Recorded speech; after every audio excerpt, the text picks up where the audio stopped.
now we're going to talk about some application process for the boots that feature the nylon. So you have the Boulder Boot Mid in jet black. You have some of our vegan boots here in the regular Boulder Boot, pine cone, and the Boulder Boot in timber. Now, this last one does feature some nubuck leather that goes around some of the edges of the boot.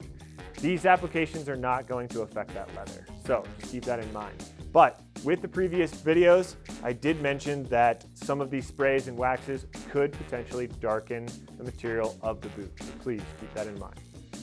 So again, we're using the OtterWax fabric wax, as well as the nubuck fabric and leatherproof spray.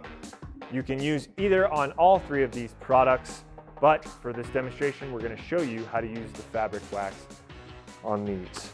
So you're going to take the bar, go ahead and remove that casing.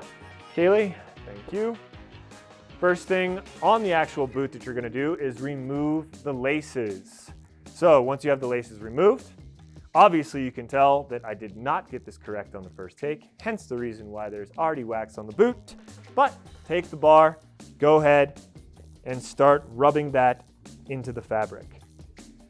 Go ahead and apply that generously.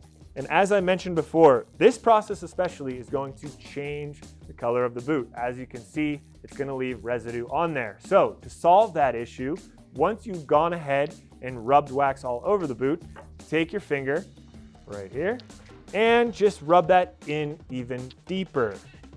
Once you start to see that color subside, you're knowing that that wax is getting into the material. And that's essentially what's going to help keep the water at bay. So once you've gone across the boot, really rub that in, let this sit for 24 hours, throw the laces on, and you're good to go. But if you should have any more questions or concerns, please reach out to our customer service team. They're more than happy to help. And the more questions you have, the more times you're going to see me on these videos. So in the meantime, be well, take care.